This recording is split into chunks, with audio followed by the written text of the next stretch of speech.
सर्वसामान्यांच्या हक्काचा आवाज जागर जनस्थान।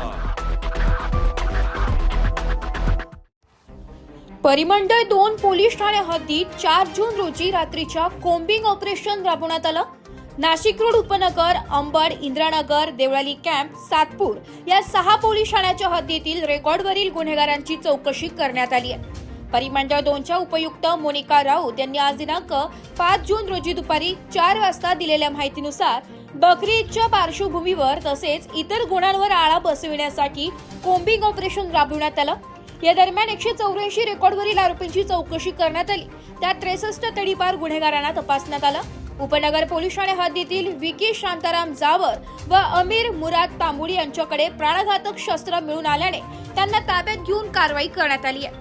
गोवंश जनावरांची कत्तल करणाऱ्या रेकॉर्डवरील उपस्थित जणांची चौकशी केली गेली। 121 टवाळखोर इसमांवर कारवाई करण्यात आली आहे।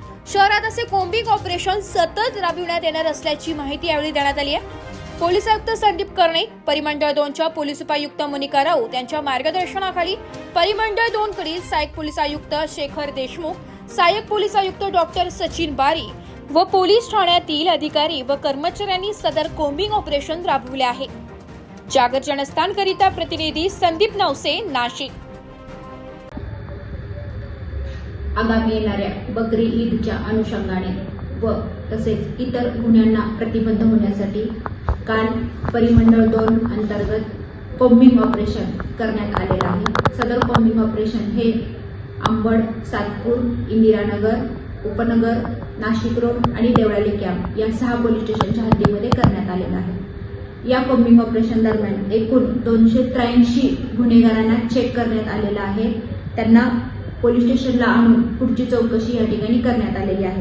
त्याच्यामध्ये 184 रेकॉर्डवरचे गुन्हेगार आहेत, 63 तडीपार केलेले आरोपी आहेत आणि तात्पुरते तडीपार केलेले 35 आरोपी या ठिकाणी चेक करण्यात आलेले आहेत। तसेच विकी शांताराम जावर आणि अमीर मुराद तांबोळी हे घातक हत्यारे स्वतःजवळ बाळगत असताना आढळून आले आणि त्यांच्यावरती 425 भारतीय हत्यार कायदा अन्वये कारवाई करण्यात आलेली आहे।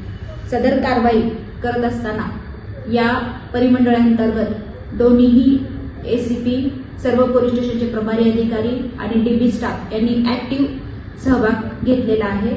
असे कोम्बिंग ऑपरेशन परिमंडळ 2 अंतर्गत भविष्यात देखील चालू राहणार।